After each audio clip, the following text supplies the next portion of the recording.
Si la poutre va en porte-à-faux, certainement que les armatures porteuses devront se situer en partie supérieure de cette poutre-là.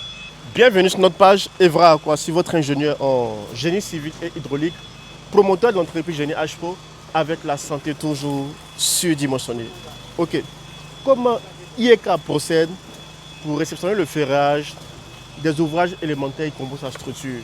Par exemple, nous avons le cas de cette dalle en fait. Comment IEK procède pour réceptionner en fait cette dalle que vous voyez? Pour vous dire vrai, j'aime beaucoup ce domaine-là. Je suis amoureux, je suis passionné. Donc je commence d'abord la vérification sans plan. Je m'appuie sur un élément très essentiel, le fonctionnement mécanique des ouvrages élémentaires en béton armé. Ça est dans la tête en fait. Quand je vois une poutre par exemple qui s'appuie sur deux appuis, je prends un exemple, on voit un poteau là-bas. On voit un poteau là-bas. Ici un poteau également aussi. Si cette poutre s'appuie uniquement sur deux poteaux, automatiquement on sait que les armatures porteuses devront se situer en dessous de cette poutre là. Donc si je ne fais pas cette remarque là, donc il y a un problème. Si la poutre va en porte-à-faux, certainement que les armatures porteuses devront se situer en partie supérieure de cette poutre là. S'il y a une dalle pleine qui va en porte-à-faux, s'il y a une dalle pleine en fait qui s'appuie sur deux appuis, mais sur quatre appuis aussi, il y a toutes ces vérifications qu'on fait avec l'examen visuel simplement. Mais pour faire ça, il faut maîtriser le fonctionnement mécanique en fait des ouvrages élémentaires qui composent votre structure. Donc ça c'est le premier contrôle. Après maintenant, je récupère les plans d'exécution bien sûr. Je vais maintenant vérifier, est-ce que le coffrage a été respecté d'abord? Est-ce que les différents retournements des poutres, est-ce que les hauteurs en fait sur le plan correspondent vraiment à la hauteur des poutres de tous les ouvrages qui composent la structure? Est-ce que la section du poteau au niveau du béton est respectée? Après ça maintenant, je vais passer maintenant à la vérification du plan de ferrage. Par exemple ici, on a plusieurs types de nervures. Le ferrage de nervures est fonction de chaque portée. Ici, on a les portées de 5 mètres, on a les portées de 3 mètres, on a les portées de 2 mètres et j'en passe aussi. Certainement, ce n'est pas le même ferrage. Si vous voulez être économique, ce n'est pas le même ferrage en fait. Voilà, surtout en partie inférieure. Ce qui ne veut pas dire que je ne vais pas vérifier également sur les armatures en partie supérieure de ces nervures-là. Pareil également pour les poutres aussi. On va vérifier le ferrage des poutres. Est-ce que c'est conforme? Est-ce que le diamètre est conforme aussi? Raison pour laquelle, vous voyez ici, j'ai un pied de coulisse pour vérifier en fait ce diamètre-là.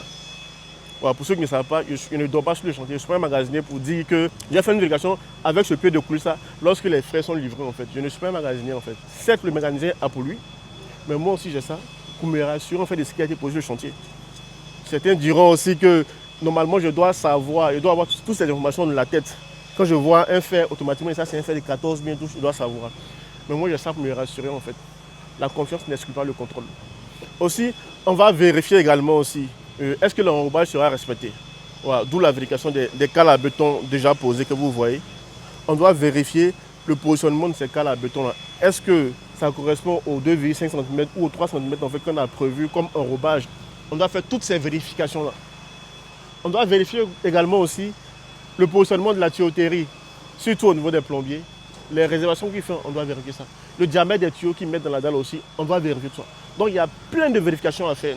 Pendant que nous sommes en train de vérifier, vous devez avoir un cahier où vous allez noter maintenant, avec le compteur de travaux ou le chef chantier à côté, vous allez noter tous les défauts constatés. Après maintenant votre départ, il va lever toutes ces réserves-là. Si vous aimez bien le travail comme vous allez revenir après, ou bien peut-être il fera une fiche d'autocontrôle aussi. Maintenant, à la fin de la réception, vous allez signer. Vous allez signer tout ce qui a été noté en fait. Alors, tous les avis, les recommandations en fait seront notés dans un cahier et puis vous allez signer. Le chef chantier a signé, le contrôleur va signer, IEK a signé. Toutes les parties prenantes sur le chantier en fait, qui interviennent en fait sur le ferrage de l'élément en question, dans le cas la dalle aussi, vont signer ce PV là. Donc c'est comme ça IEK procède en fait pour réceptionner les ouvrages élémentaires qui composent la structure de nos ouvrages. Ok, donc restez connectés pour la suite des travaux, comme je le dis tous les jours, avec IEK. Il n'y a pas de limite en fait. On va démystifier ensemble le génie civil. Merci à tous, merci aux Yekish, merci aux abonnés à Génie HPO, notre entreprise. Merci pour vos likes, merci pour vos messages d'encouragement, ça nous fait énormément du bien. Merci et ensemble, nous serons plus forts. Merci.